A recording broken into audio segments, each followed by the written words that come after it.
Will that work? One sec. If you look at participants, oh, yeah, it says I'm a host. Perfect. Yeah. It was the president who passed.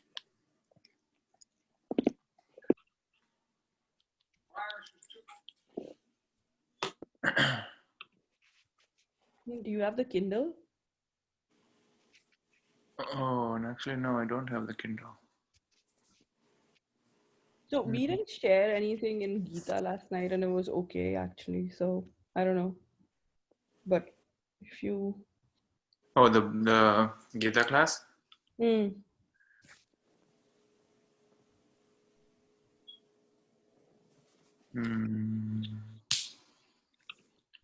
I guess it's a DRM Kindle too, right? I mean, you can't just share the file with me. I'll have to buy it.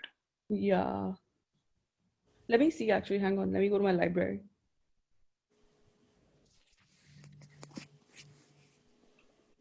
Yeah, it won't let me share. Like some publishers allow you to do it, but not all, obviously. Got it. You can ask Jim what he thinks. Hari Om, can you see me? Hari Om, can see you. Hi, Jim. You're just a little box. That's how Zoom makes us all boxes, Jim. No, you're just this tiny little box. You're not a great big view. Because there's other people And on the call. There's 4 people on the call. No, but your picture looks like a little square, Puneet. It's not live video. Oh, Hi, yeah. David. I hear you. And say something else, David. Jem, you're looking great. So are you. Thank you. Hey, You Jim. too, Puneet. Hi, my video's on now. There you are. Okay. Hari Om. Hari Om, Hari Om, Hari Om. Hari Om. Hi, Puneet. Hari Om, hi, Zusali, how are you? Good, thank you. How's everybody? All is well. How's the angle of the camera? Do I have it set up okay? Yeah. It's good. All right. You're looking dashing, Jim, with on that angle. Oh, I've been dashing all day. I dashed here and there. Were you with Dasher and Prancer and Vixen? Yes.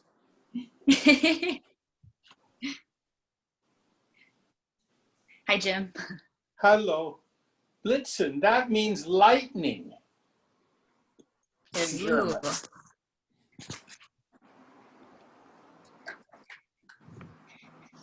Like a blitzkrieg is a lightning war.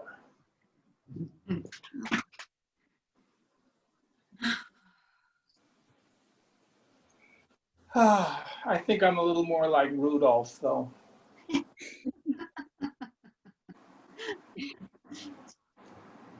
Lighting the way.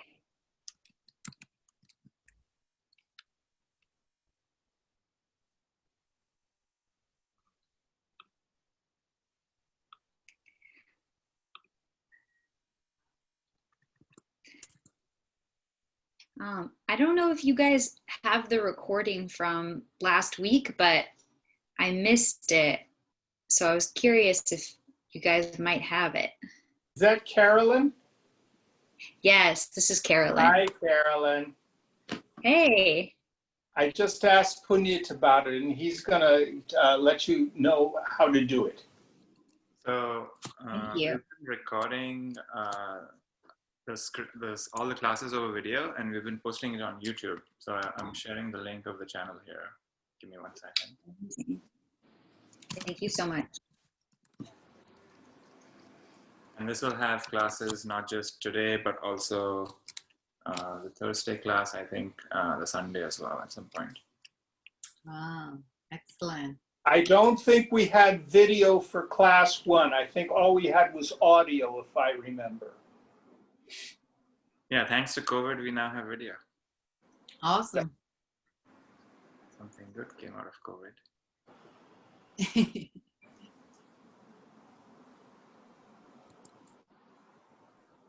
Who's going to chant this evening?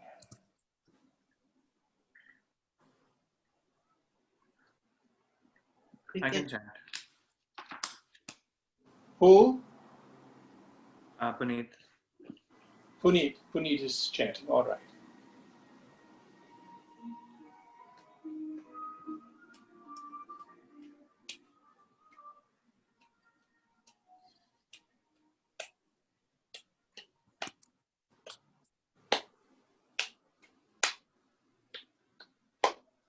So you're continuing your reading of Shakuntala? Yes, we finally started the play, the actual play now. So far, it was the context of the play. And are you doing the Kalidas version? Yeah, And that's all in verse, is it not? it is all in verse. And which meter is it in? Or do they use several meters? There's several meters. The most recent verse was 777. So each line is like divided into 3 parts. I don't even know what it's called. I'm not very good.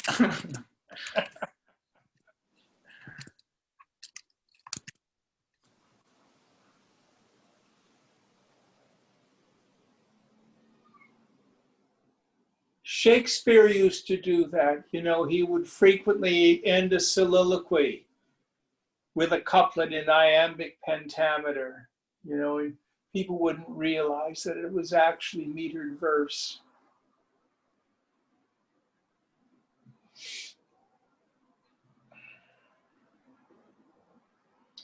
And in English poetry, you know what you call one of the lines of the poem that's metered?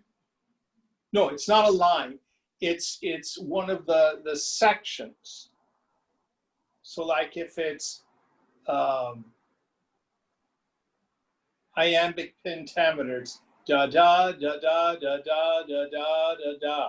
So what's, you know what each one of those is called is a foot. Oh, like the pada. It's exactly the same, yes. Mm. And actually, according to Grimm's law, the pa of pada becomes pa, ph, which later becomes fa, like in Hindi, you have phalam instead of palam. And as it moves, I guess where you would see it, west into Europe, the word foot is actually exactly the same root as pud. Wow. Same word.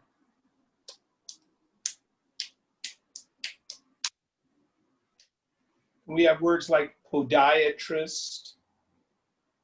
I don't think pedophilia comes from that, though. Pedicure. Pedicure, yeah.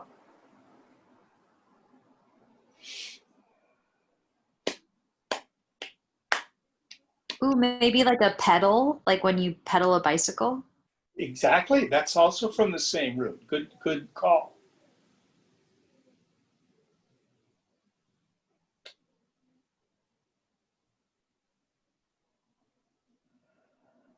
Pedestrian, somebody who uses their feet. Yes, pedestrian. Pedestal, to stand. Yes.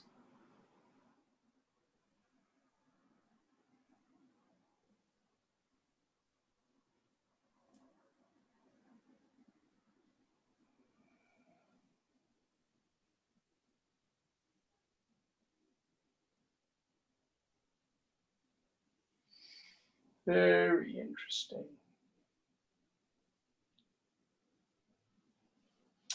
I heard someone chanting some time ago, and they would pronounce an internal visarga with an F sound, which I found very interesting. Has Sally or Robert or anybody talked about that at all? Not that I've heard of, no. Like fur? I'm trying to think of a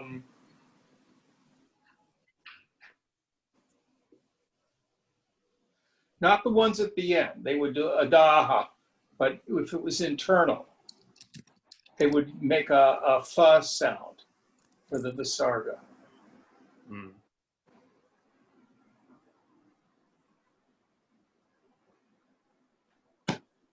Weird.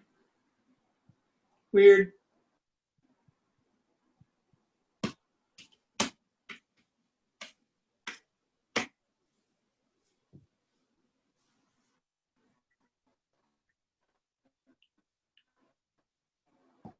I have a favor, Puneet.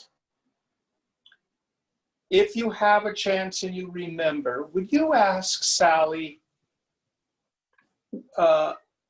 where she dates Bhagavad Gita, how old? Because when I looked online, there was just this huge opinions on dates.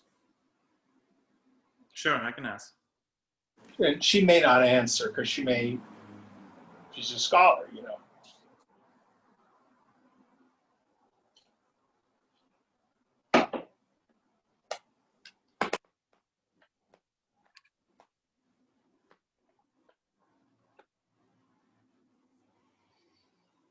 Om Namo Narayana.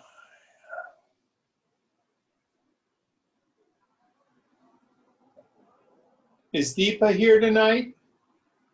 She had to drop out. So I'm not sure we'll be able to present the text today because she has Not a big deal. Not a big deal. unless somebody else on this call has a copy that, and then they can share their screen.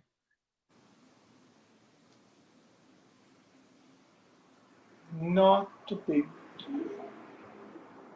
You get to see more of your face, Jim.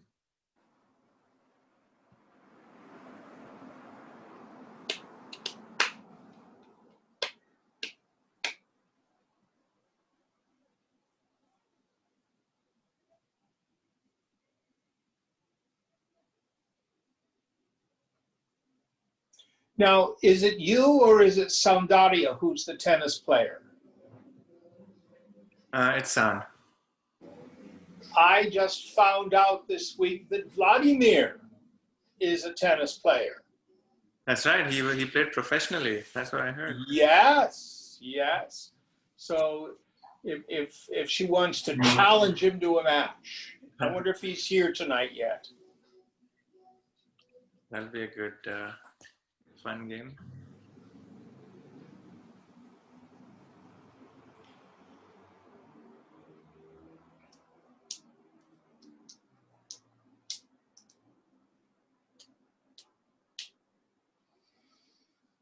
Om Namo Narayana.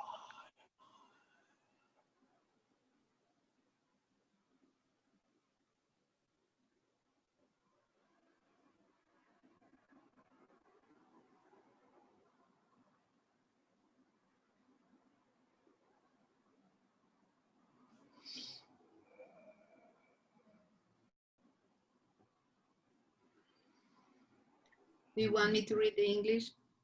Puneet? Puneet can do it. That'll work. It's easier because he'll already have his mic on. But Okay. thanks for offering. Okay.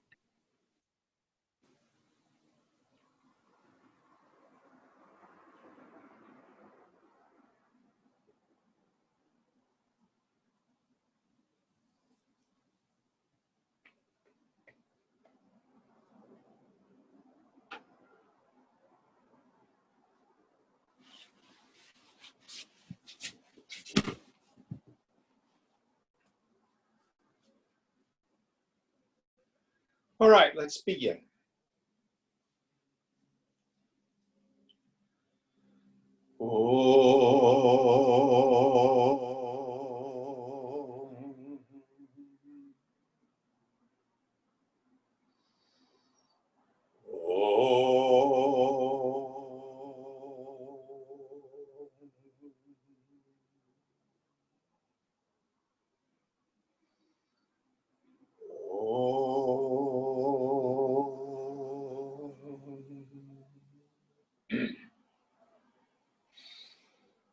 Gurur Brahma, Gurur Vishnu, Gurur Devo Maheshwaraha, Gurureva Param Brahma Tasmai Shri Gurave Namaha Chidmayam Vyapyat Sarvam Trilokyam Sacharacharam Tatpadam Darshitam Yena Tasmai Shri Gurave Namaha Tvameva Mata cha Pita Tvameva Tvameva Bandhus cha Sakha Tvameva Tvameva Vedya Dravidam Tvameva Tvameva Sarvam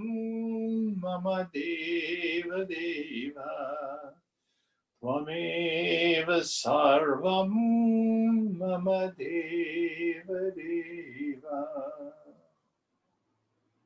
Jai Guru.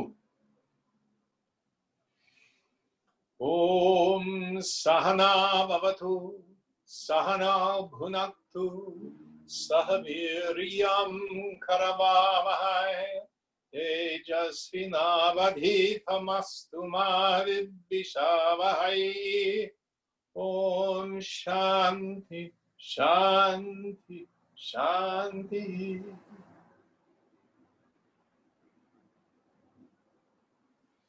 So the topic under discussion is the qualifications of a fit student. And Shankara said success in spiritual endeavors is entirely due to the degree of the qualifications of the student, being adhikari. Other factors such as time and place, while important, are fundamentally secondary.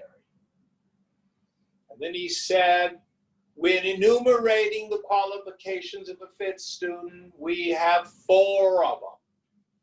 Viveka, which means discrimination. Vairagya, dispassion. Shama Adiguna, Shama Adiguna, qualities of Shama, etc. And the 4th is Mumukshutva. So we covered Viveka, discrimination, the firm conviction in the intellect that Brahman alone is real and the phenomenal world is unreal, is known as discrimination between the real and the unreal. Vairagya, that desire to give up all enjoyments gained through the senses. Here we want to nuance it. It's to give up the attachment to the enjoyments. Shankara is not saying that you should have a life that has no joy in it. And all identifications from the form of the human body up to and including the form of Brahma, the creator, meaning trying to be a powerful person. So any idea of self, any personal sense of self, we have to be willing, we have to have the desire to give that up. Then we went through the gang of 6. And the first was Shama, so that we don't let the objects out there in the phenomenal world cause the mind to extrovert. Keep the mind centered in the sense organs, the sense centers. Keep the mind intensely introverted. We don't let the mind be pushed out because of some idea from the past. That keeping the mind reined in is called Dhamma. We practice uparati, 2-fold meaning. The one meaning, the most literal meaning, is sense withdrawal. So that especially in meditation, we have the capacity to let the sounds and the sensations of the world happen, and we are able to stay deeply introverted in our meditation. But Shankara says the best uparati is when we're functioning in the world and the sense objects do not cause any agitation of the thought waves.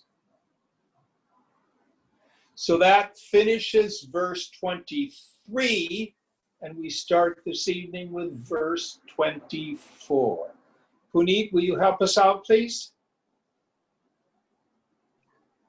Sure. 24. Sahanam sarvadukhanam pratikara purvakam chinta vilaparihitam satitiksha nigadhyate. Titiksha is the capacity to endure all sorrows and sufferings without struggles for redress or for revenge, being always free from anxiety or lament over them. Yes. So, yoga does not say that we're going to hit all the green lights of life. Now, what's interesting is if we quit our control, our need to assert will, and we start to surrender into the flow of life, I like to say it's a beneficent universe that conspires for our well-being if we let it. But bad things happen to good people. The world and its people are oftentimes quite wrong, quite mean, quite hurtful. So titiksha is the capacity to let those things pass through, to match calamity with serenity. Now, there's a very important reason why, and we're going to speak briefly tonight about the law of karma. Karma simply means action. The dharma of the physical body is karma, meaning your body acts. Even if you decide to sit in meditation on a 10-day meditation retreat, at some point you're going to get up and go to the bathroom. You're going to have to eat. You're going to go to sleep. You're going to wake up. These are all actions. We are never free from action at the level of the body. In the end, action is not inherently problematic. Part of the law of karma, one of its corollaries is what goes around comes around. So I think of like dropping a pebble in a pond, and it creates ripples, which are energy, which go out to the edge of the pond, and then they come back. So this is what happens in our lives. The energy we put out through our actions ultimately will return to us in kind. So why do I have tribulation in my life? Why do I have a terrible disease? Why do I have an unfortunate love affair? Why does a loved one get sick? Why does someone I care for die? All this is karma, and it's incredibly complex. Now, yoga invites us to lift our vision above these ideas of good karma and bad karma. Those are human judgments. Basically, all we can do is our best.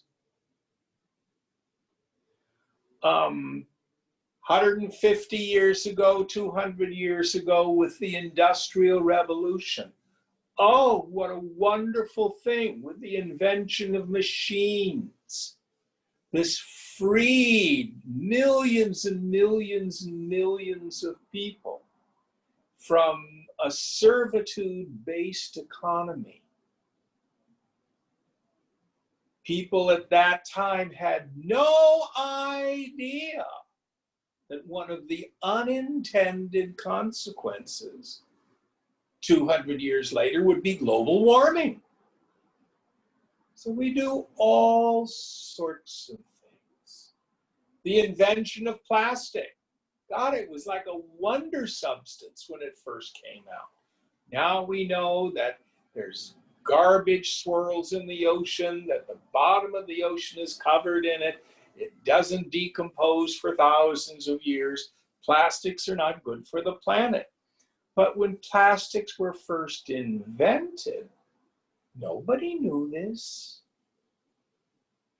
So understand, with karma, we are always going to be involved in unintended consequences.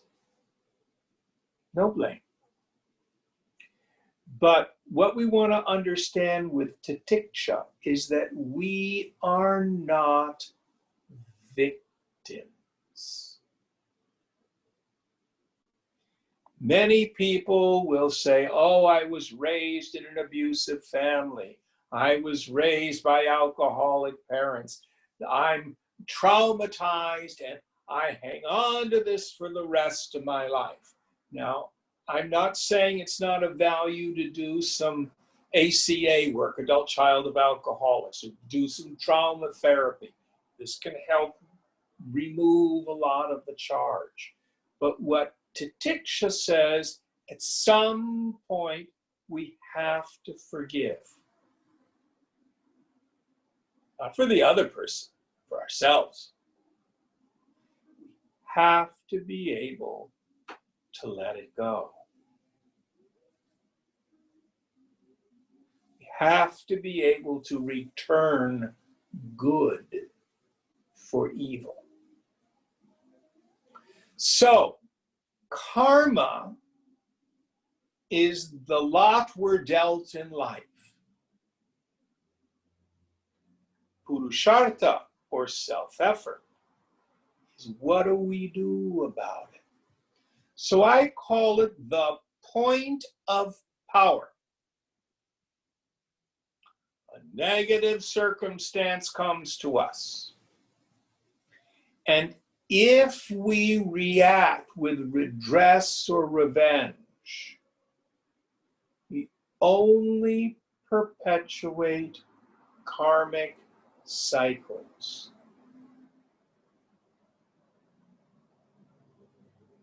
If we respond with violence and hatred, intending to hurt other people, that will come back to us. You can run, but you cannot hide. So the yogi, understanding the law of karma, knows about this point of power, which is where we can choose to respond differently to these vicissitudes of life. So when negative circumstances come to us, we don't need to go causation hunting. Just know at some level, it's the force of my past maturing. No blame, no shame. What am I going to do about it? So our job in the now is to forgive, to let it go.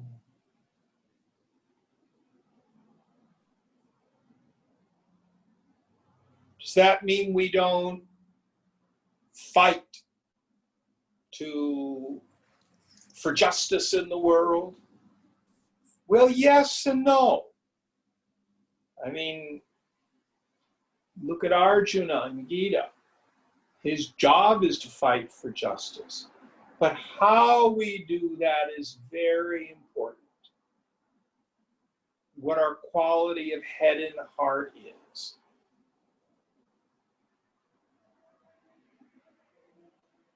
And to understand this law of karma. So I like to say fighting for peace is like fornicating for chastity. It doesn't work because fighting produces fighting. Nonviolence produces nonviolence. So this is how we can begin to see the logic behind titiksha. It isn't that, we're going to be punished if we're vengeful or we're punishing to other people. No, it's just to be mindful that the energy we put out is going to come back. And we have a point of power where we respond without reacting with the need for redress or revenge. So somebody breaks into your car and steals your laptop. Foolish person driven by ego wants to catch the dirty so-and-so and punish them. The yogi knows, well, I must have stolen something either in this life or in another. Let it go. Forgive. Forgive. Get the window fixed. Hopefully you're insured. It doesn't mean we don't take care of business. Any thoughts about titiksha? Forbearance.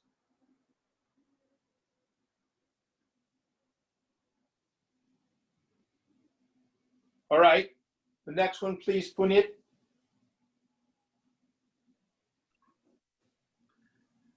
Shastrasya guruvakyasya satyabuddhyavadharana ta shraddha kathitha siddhir yaya vastu palabhyate. That by which one understands the exact import of the scriptures as well as the pregnant words of advice of the preceptor is called Shraddha. By the wise, by this alone does reality become manifestly clear. So Shraddha is usually translated as faith, and it has that element in it. But the Sanskrit word has other flavors to it. So as well as faith, Swamiji used to say you need the heart, the mind of a poet in order to understand scripture. Let me give you an example of Shraddha. So we're going into fall now, one of my favorite seasons in the Bay Area. Tomorrow is the first day of fall. Have any of you ever been out to Ocean Beach on a clear, crisp fall day? There you are at the beach and the sea breeze is coming off the ocean and the white caps are being whipped up. And, you know, I think what happens chemically is it actually creates a lot of ozone in the air. But there's that wonderful fresh smell of being by the ocean. And it's just so beautiful. And I don't know if you're like me, but you get that feeling, oh, I'm just so glad I live in the Bay Area. Have you had that feeling, that experience before, any of you? If you say yes, Did your mind go where my mind went? Did you find an experience with which you could resonate? Oh, yes. I know what Jim is talking about. I have been out to the ocean on a beautiful fall day. When the light is kind of low in the sky. Yes, it's so beautiful. It's so wonderful. It feels so fresh. And if you can come with me and go where my mind goes, that's your Shraddha.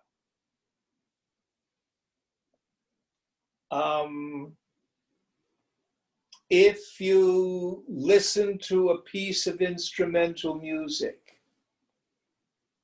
and it's in a minor key, I'm thinking of a piece right now, it's called Prayer for Jewish Life by Ernest Bloch.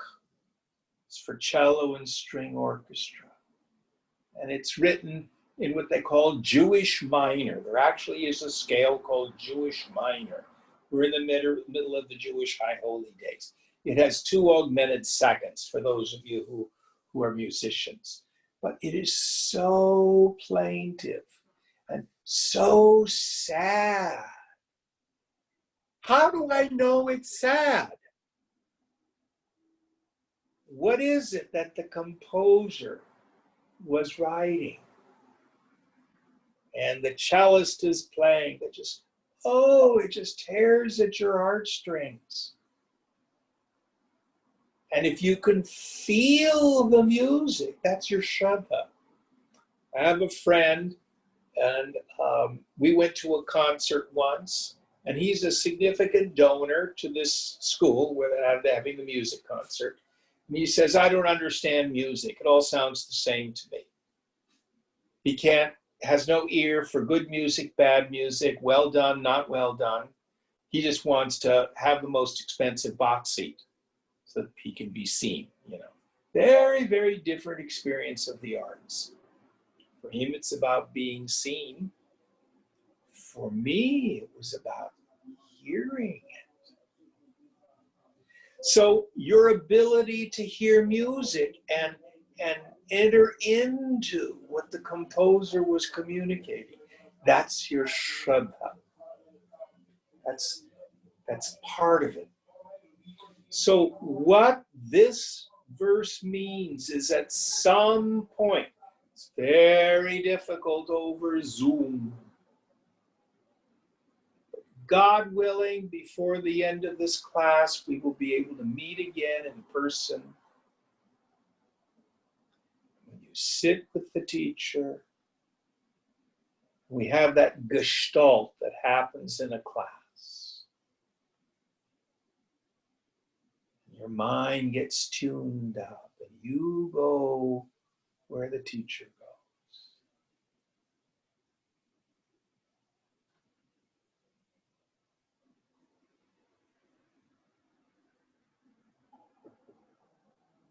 Your capacity to merge your mind with the teacher, that's your Shraddha. Swamiji used to say, use the Guru. You can tune in to me wherever I am. I can be around the other side of the world, but just think of me. Tune up to me. Our capacity to do that was our Shraddha.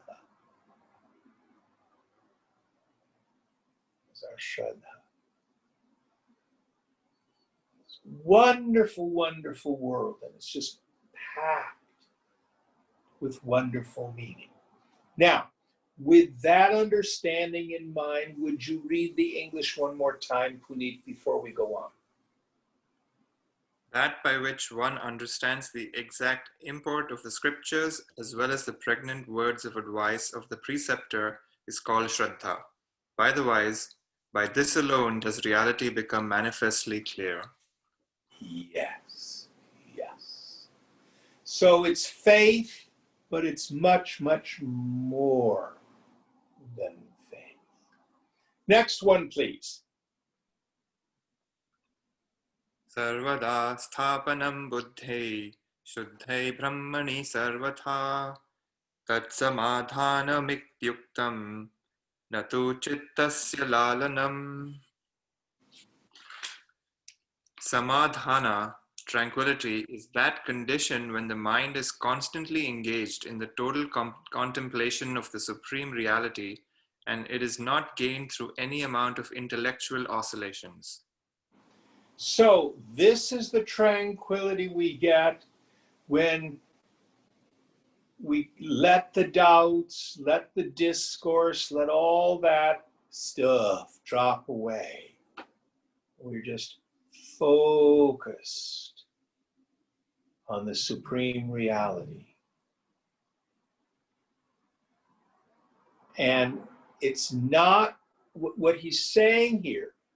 For many of us, those of us who are trying to figure it out, we engage in what's called mental oscillation. Well, Jim, is it this? Is it that? Is it this? Is it that? Jim, I had this experience in meditation, and then I later had this experience in meditation. Well, what about this, Jim? And what about that, Jim? You know, have I experienced the self yet? Or is that really what the self is? You know, it said this, it said that. Any of your minds ever do that? There comes a point when you can just let it go.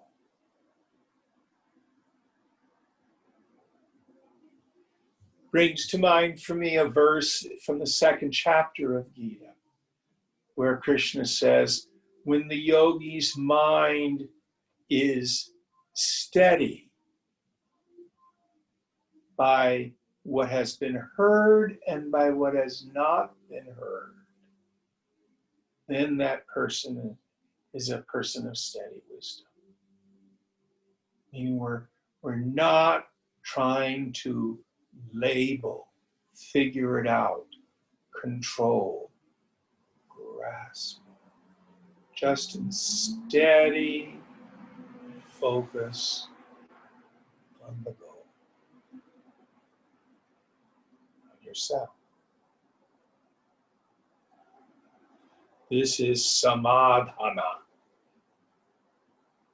All right, next one.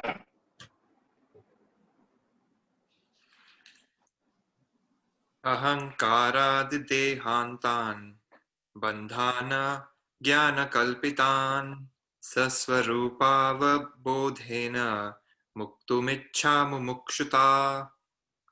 Mumukshutva is the impatient and burning desire to release oneself by realizing the real nature of oneself from all bondages of egoism to the body and so on, which are bondages created by ignorance.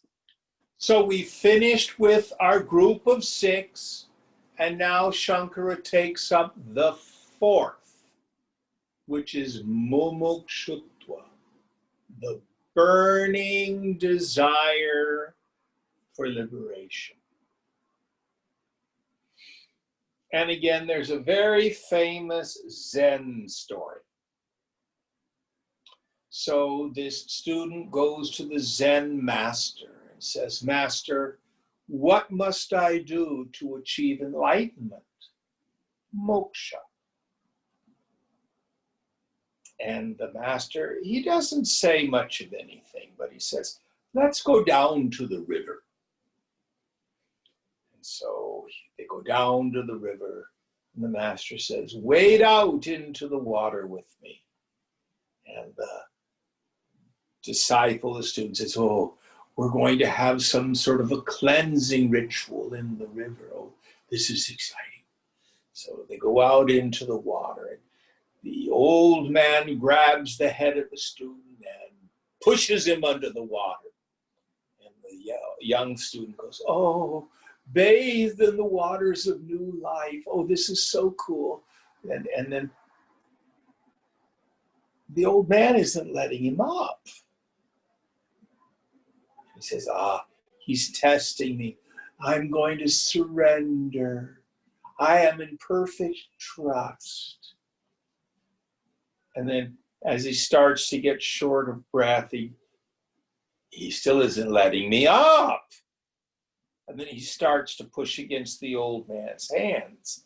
And he realizes this old man is really strong. And he struggles and he struggles and he struggles. And he says, the old man's crazy. He's trying to kill me. And he's struggling and he's struggling. He's about ready to black out, and he's fighting and he's fighting and he's fighting and he's fighting. And just he's about ready to inhale the water and drown, the old man pulls him out of the water. And the youngster is spitting up the water and coughing and stuff. The old Zen teacher says, when you were under the water, what were you thinking? And the disciple says, air, air. I must have air. And the master says, when you want enlightenment as badly as you wanted air, then enlightenment will come.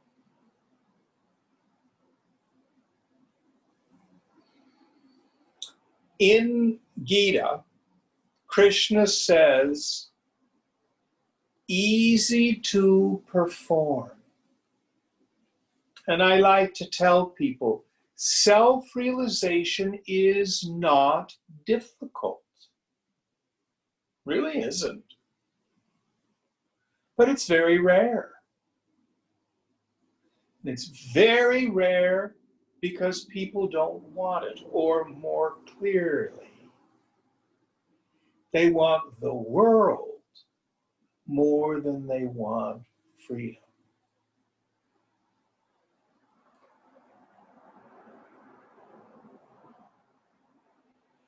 I'm always reminded of the image that Dante has in his book, The Inferno.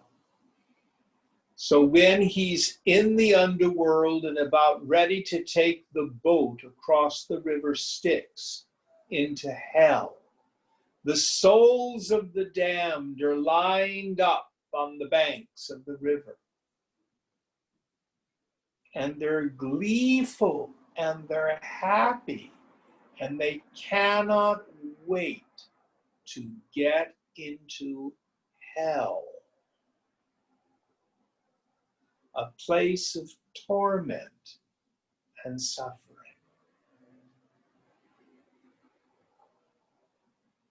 And that's you and me, ego identified, attached to this world, attached to ideas of self.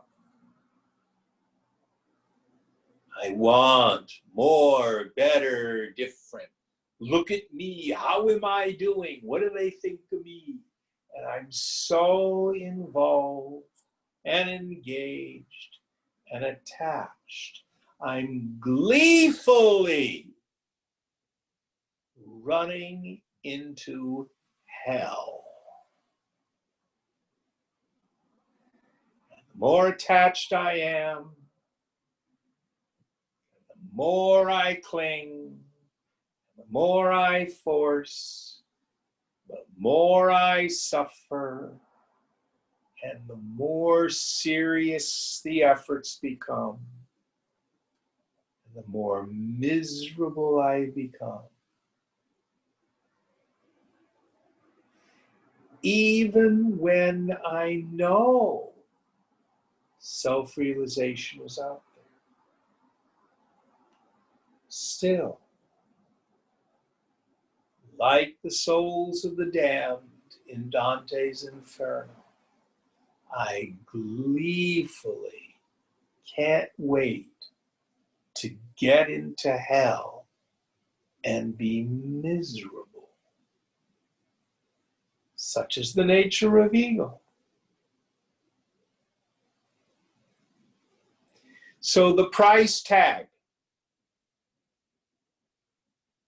is we have to be willing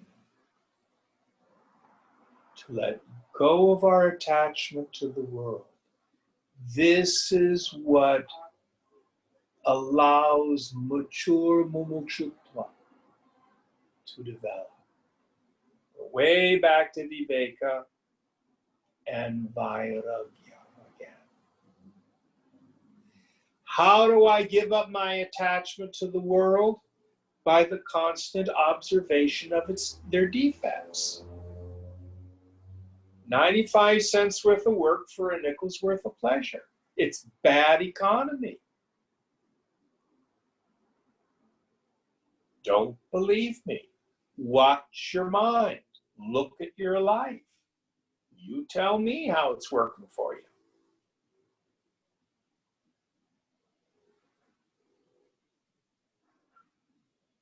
Any thoughts, any questions on this?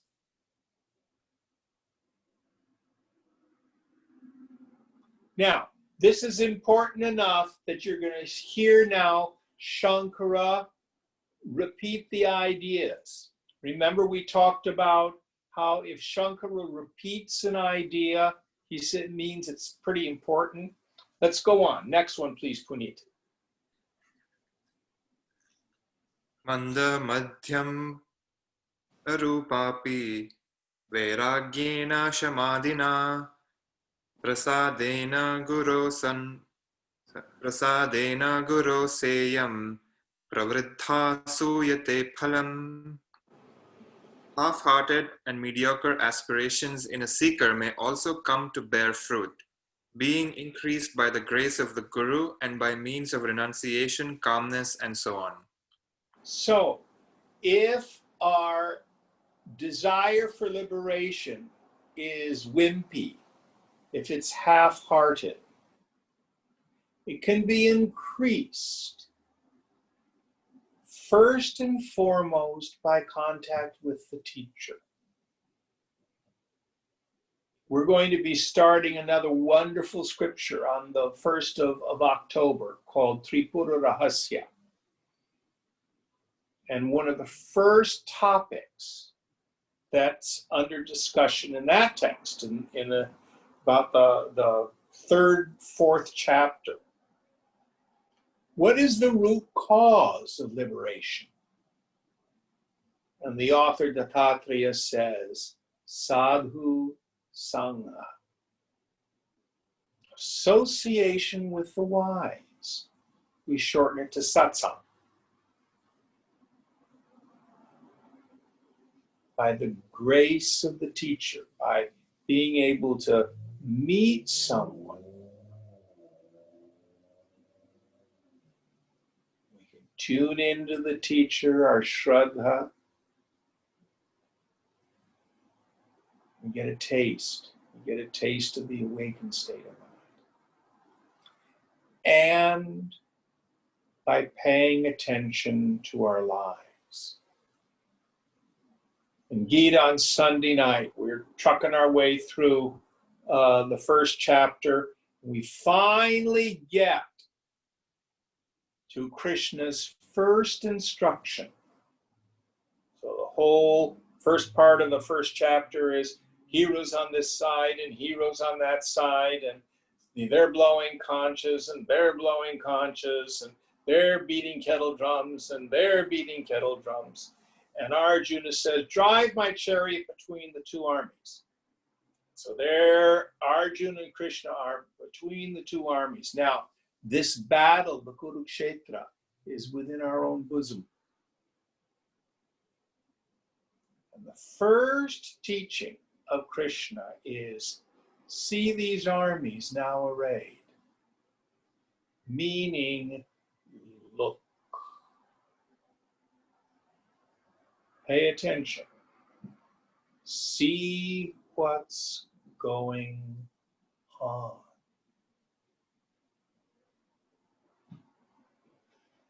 If you pay attention,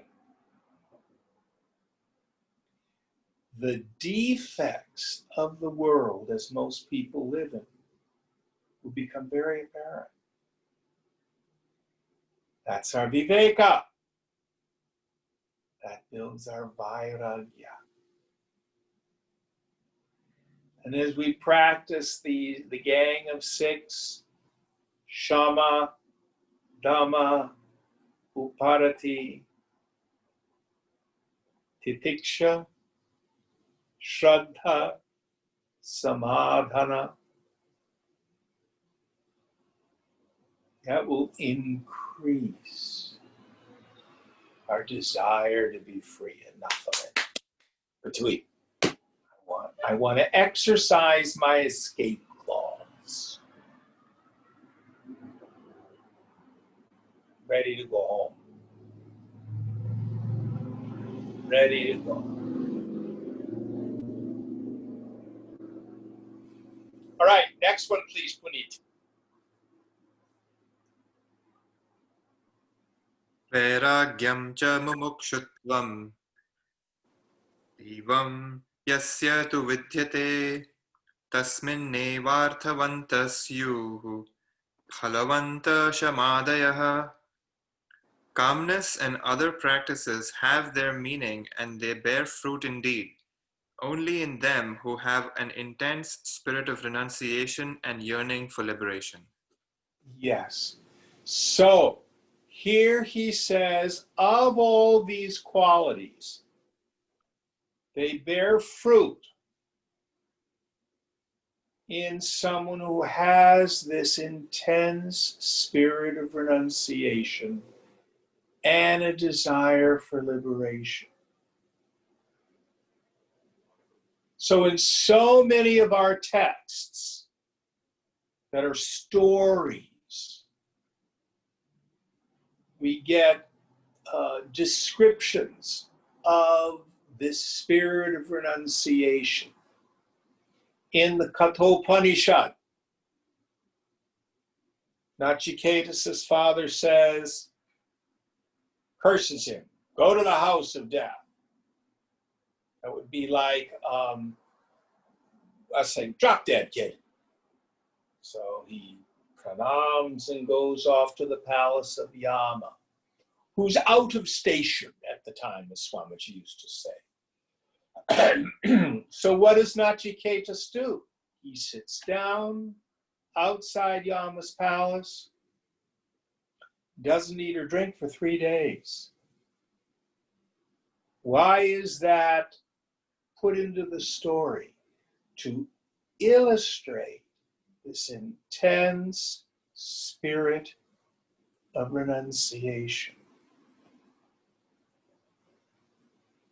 In Yoga Vasishta, which is the story of the enlightenment of Lord Rama, Lord Rama's teenager, leaves the palace and he goes out in the world and he sees sickness and death and suffering, transience of everything, much like the story of the Buddha.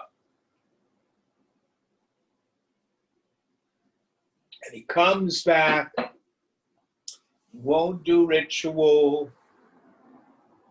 won't fulfill his duties. He just stays in his room and he's dejected. Everybody's worried. My gosh, do you think he is clinically depressed?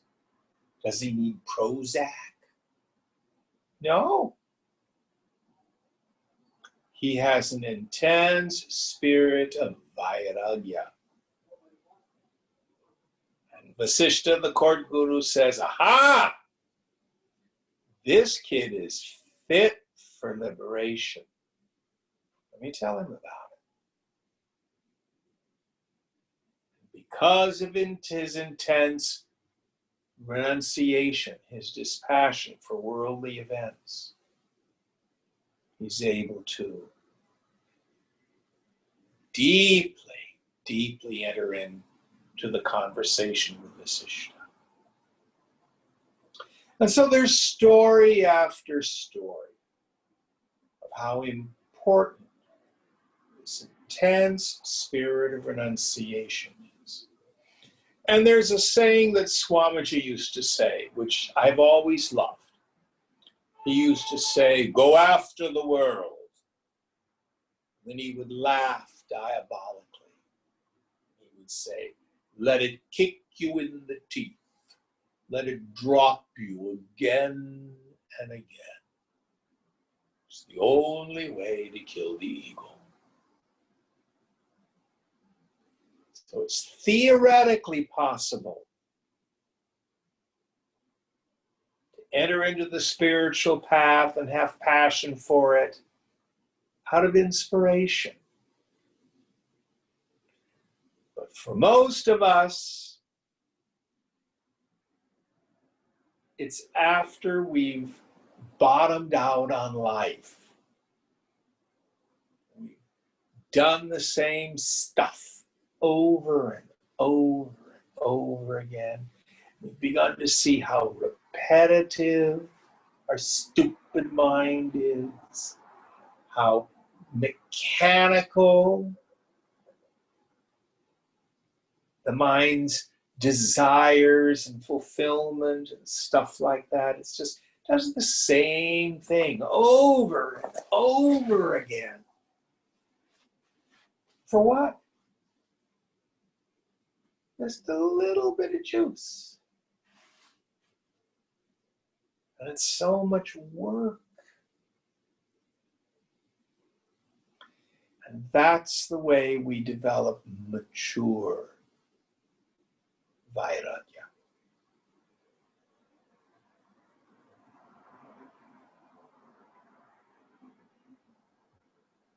So with that in mind, read the English one more time, please, Punyat, from that verse. Calmness and other practices have their meaning, and they bear fruit indeed, only in them who have an intense spirit of renunciation and yearning for liberation. Yes. And the two we need. Any thoughts or questions about this? All right, next one. Etayormandana yatra viraktatva mumukshayoho marao sallilavatratra shamadir bhanamatrata. Shama and so on become as ineffectual as the mirage in the desert for them who have a weak detachment and yearning for freedom. So how many verses has he kept driving home this same idea? So he says Shama, etc., but it means any of our practices. If you're taking a yoga class, if you're doing puja, if you've become a vegan, if you're learning Sanskrit, all these various things, they're useful. But unless you have an intense spirit of detachment, of renunciation, and this burning desire for liberation, they won't bear much fruit. I was talking with a student this past week, and it reminded me of when I was in the ashram 45 years ago. And she was remarking on how she hadn't found community in our Sangha like she had hoped. And, it's nice to have community. But if you're doing this work to find community, that's the wrong reason.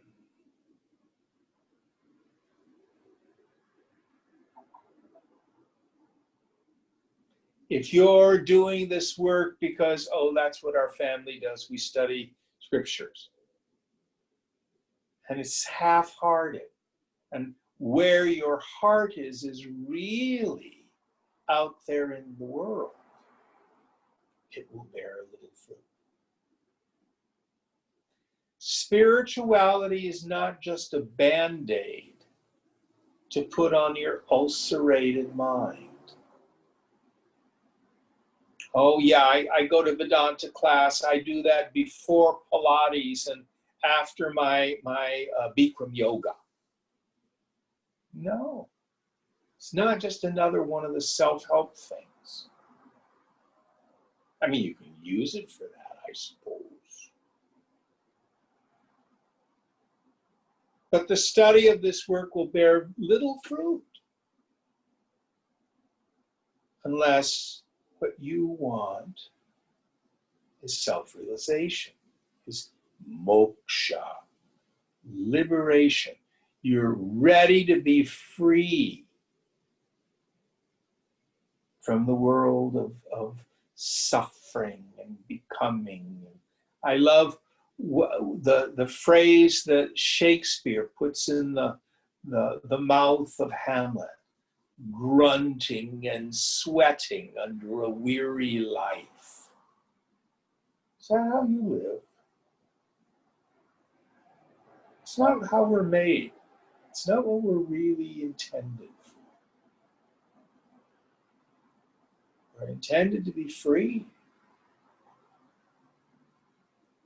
We're intended to live in joy and wonder, a mystery.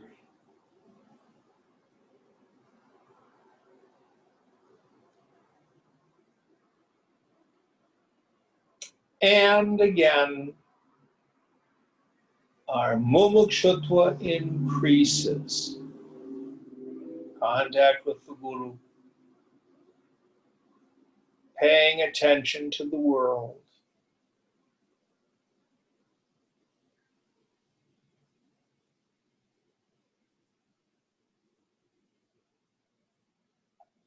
Detaching from the world by observing the defects of attachment.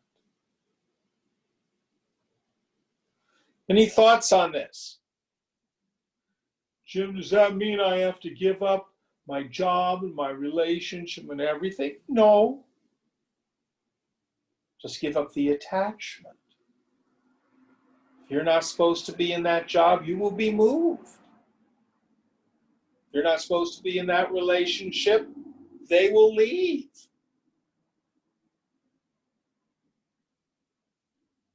We just no longer look to the world as the place where I'm going to get my needs met. It's all an illusion. It's all an illusion.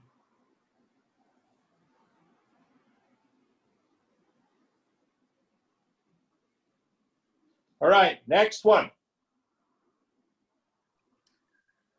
Entering a new section.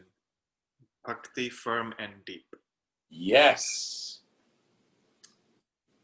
Moksha karana samagrayam bhaktireva giriyasa. Excuse me.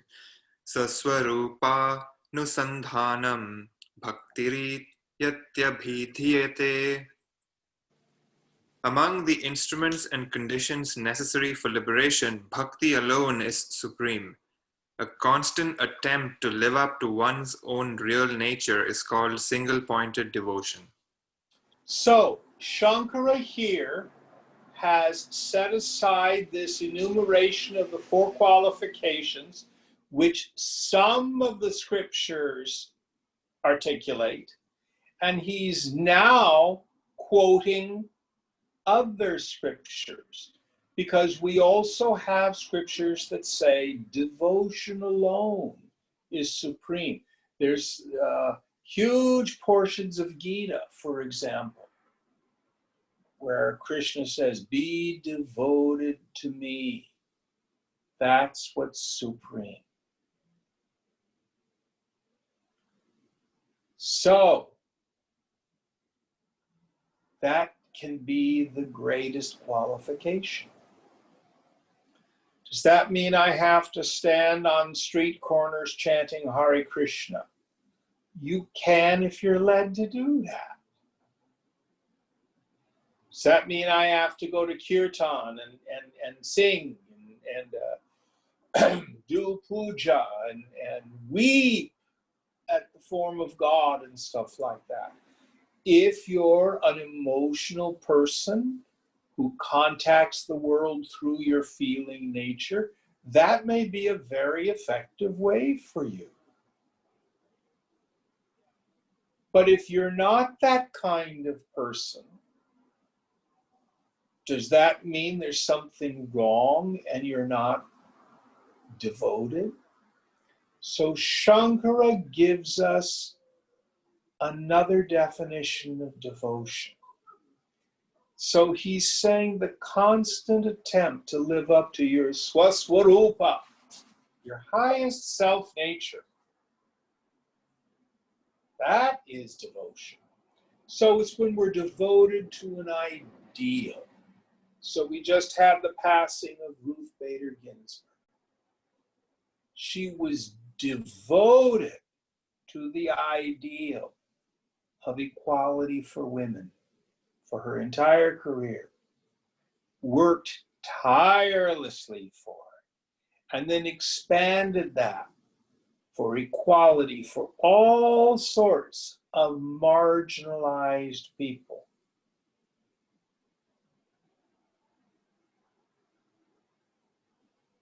Does that mean she was weeping at the plight of women? I don't know whether she was or not, but that's not how she chose to demonstrate her devotion. It was this constant attempt to fight through the legal system for the rights of women. She was devoted to an ideal. We take John Lewis, who passed away recently. He spent his entire adult life devoted to the ideal of equal access to the vote, most specifically for African Americans, but for all people. How important it was to exercise the franchise. He was devoted enough to risk life and limb. He was arrested 40 times. Devoted enough to get into trouble, good trouble, necessary trouble. So we have characters in history, in our lives, who have intense devotion, but it's not necessarily the way we would normally define devotion. It's being devoted to an ideal. Shankara here is saying, greatest bhakta is the one who's devoted to living up to the ideal of their own swaswarup, their own highest self-nature. For those of us who may meet the world through the intellect, those are those who are usually attracted to jnana yoga, this particular path. That's a useful definition of bhakti, so that we don't think there's something wrong. Now, there's a caveat here. You can't do your yoga just from the neck up. We do have to engage our emotional nature, soften the heart, open the heart. We need to be willing to have our heart be broken so it can be enlarged. In yoga, having an enlarged heart is not a medical problem. It's a spiritual blessing. So let your heart be cracked open so you can love more intensely. So it's both head and heart. Any thoughts, any questions about this? All right, I think this is a good place to stop tonight. Which number did we complete, Puneet? We finished 31. Finish 31, so we'll start on 32 next week. All right, we have 10 minutes or so for questions. It can be on any of the shlokas or topics we covered this evening or any other part of your sadhana. Ask away.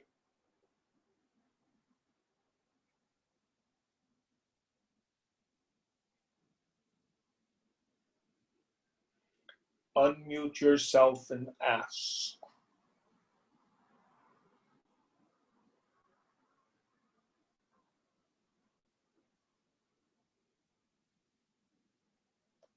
Viveka, discrimination between the real and the unreal, the self and the not self. Vairagya, dispassion, or better yet, the transcendence of our ordinary sense of passion. Shatsampati, Shamadiguna, the gang of six. Shama, Dhamma, Uparati, Titiksha, Shraddha, Samadhana, Mumukshutva, burning desire for liberation. And other scriptures say devotion alone is supreme. Open our hearts.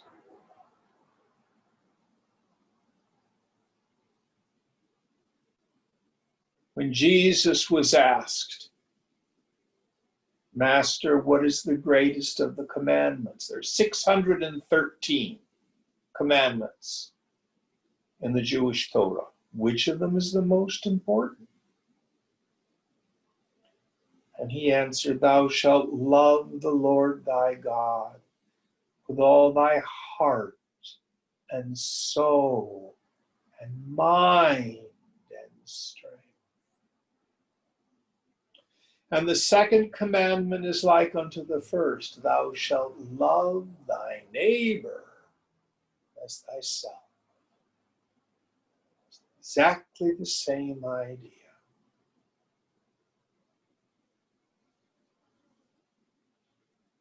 Love alone is supreme.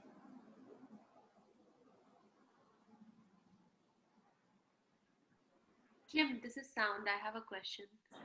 How do Yes. how do you build mumukshutva? Say again, you have to speak a little louder. How do you build mumukshutva? You build mumukshutva exactly how Shankara suggested.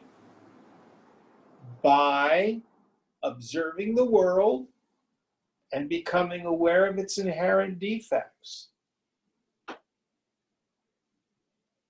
It's the practice of Viveka and Vairagya, basically. Yes. So like job, relationship, house, everything. It's all temporary.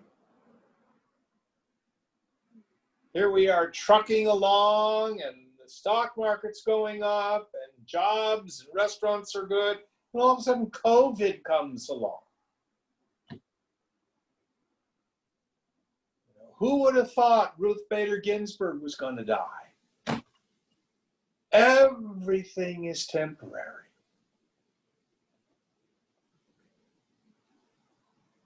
Some people say, oh, everything is a gift from God. It's not true. Everything's on loan from God. God's the ultimate repo man. You never know what's going to get taken away when.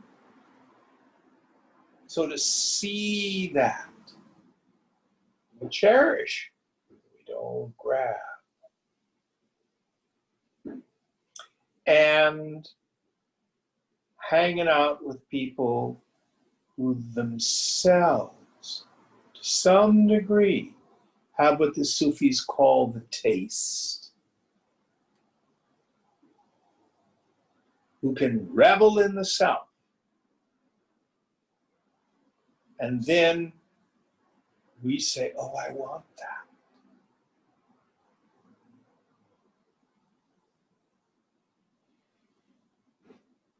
Back to Kathopanishad, we have a wonderful discussion between Shreyas and Preyas.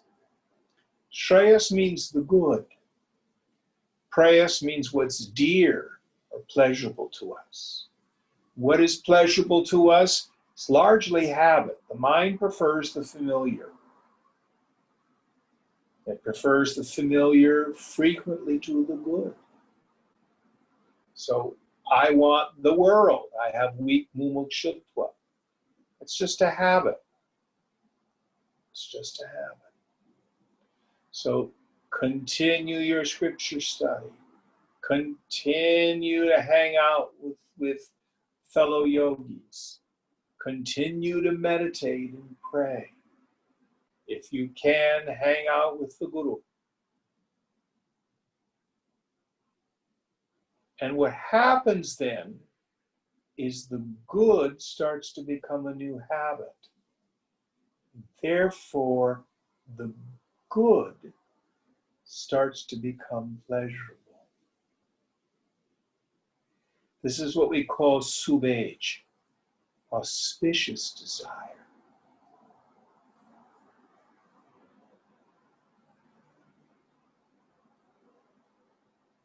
But how we increase mumukshutva were exactly the last 3-4 verses we did before we started on devotion. So go back, read Swamiji's commentary, because that's exactly the doubt that was addressed. Is that helpful? Yes, it is. Thank you.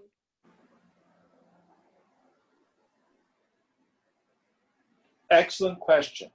We have another one? No, not today.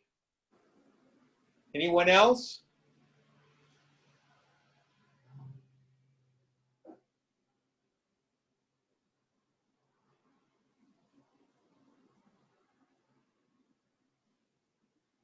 Okay, we'll meditate then.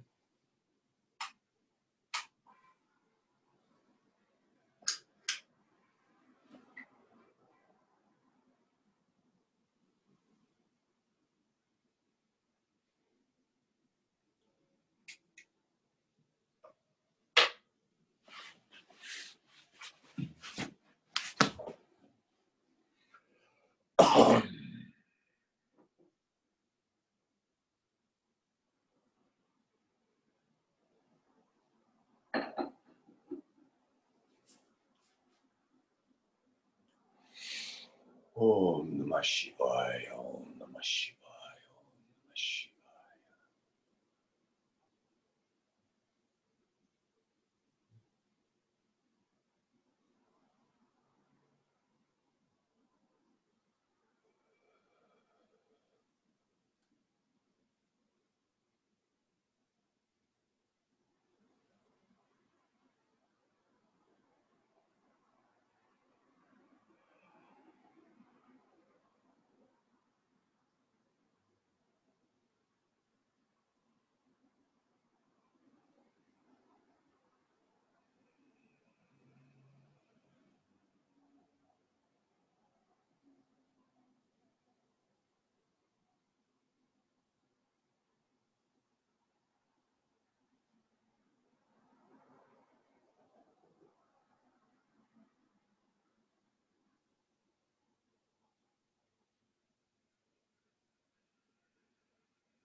Purnamidam Purnat Purnamudachyate Purnasya Purnamadaya Purnameva Vishishyate.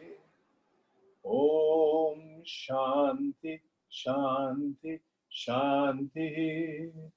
Hari Om Sri Guru Pyo Namaha. Hari Om. Om Tat Sat.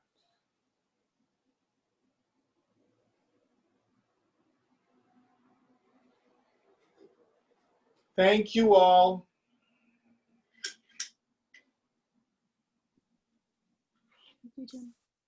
Thank you, Jim.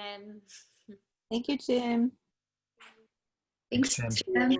Thank you very much. Good night. Good night. See you all next week. Good night. Thank you, Jim.